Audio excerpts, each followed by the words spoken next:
Hi friends, ఈరోజు మనం మహారాష్ట్రలోని అహ్మదానగర్ జిల్లా నైవాసా తాలూకాలోని శనిసింగనాపూర్ ఆలయానికి రావడం జరిగింది. ఈ ఆలయం అహ్మదానగర్ నుంచి వెళ్ళి 34 కిలోమీటర్ల దూరంలోను, అలాగే ఔరంగాబాద్ నుండి సుమారుగా 84 కిలోమీటర్ల దూరంలో ప్రముఖ పుణ్యక్షేత్రమైన షిరిడి నుండి మనకి 74 కిలోమీటర్ల దూరంలో ఉంది. కనిపిస్తున్నది టెంపుల్ యొక్క ముఖద్వారం. లోనికి వెళ్ళగానే మనకి ఆరు బయట 5.5 అడుగుల ఎత్తులో నల్లటి రాయిని మనం శనిదేవుని ప్రతిమగా పూజించడం జరుగుతుంది. ఇక్కడ శనిదేవునికి నిత్యం నువ్వుల నూనెతో అభిషేకం చేయడం జరుగుతుంది. ఈ అభిషేకానికి సంబంధించి 2 రకాలైనటువంటి విధానాలు అందుబాటులో ఉన్నాయి. నేరుగా వెళ్ళి మనం అభిషేకం చేయాలంటే 1000 రూపీస్ టికెట్ తీసుకోవాలి. సాధారణ భక్తులు ముంగటున్న జాలీలో పోయడం ద్వారా అది మోటార్ల ద్వారా నేరుగా స్వామివారికి అభిషేకం చేయడం జరుగుతుంది.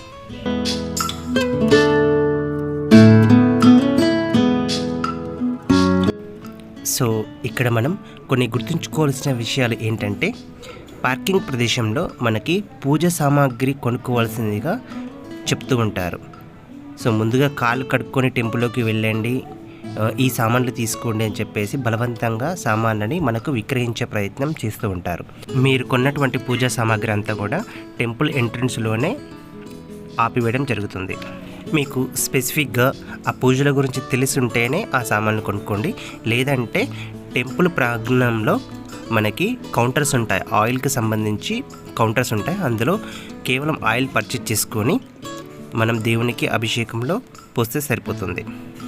ఇక్కడ ఉన్నటువంటి శనిదేవుడు స్వయంభూ. సో ఆ కారణం చేత అక్కడ ఉన్నటువంటి గ్రామ ప్రజలకు ఆ శనిదేవుడి అనుగ్రహం ఏంటంటే, ఈ విలేజ్లో ఎలాంటి దొంగతనాలు జరగవని. సో ఆ కారణం చేతనే ఆ గ్రామంలో ఇంటికి తలుపులను ఉండకపోవడం మనం గమనించవచ్చు. యాజ్ పర్ రికార్డ్స్ ప్రకారం కూడా మనకి 2011లో తప్ప మిగిలిన ఏ సందర్భంలోనూ దొంగతనాలు జరిగినట్టుగా రికార్డ్స్ లేవు. శనిసింగనాపూర్ వెళ్ళే మార్గంలో చెరుకు తోటలు బాగా కనిపిస్తాయి. ఇక్కడ ప్రజలు చెరుకు రసం తీయడానికి ఎద్దుని ఉపయోగిస్తారు. చెరుకు రసం చాలా తీయగుంటుంది. ఇలా తీసే చెరుకు రసంని రసవంతి అంటారు.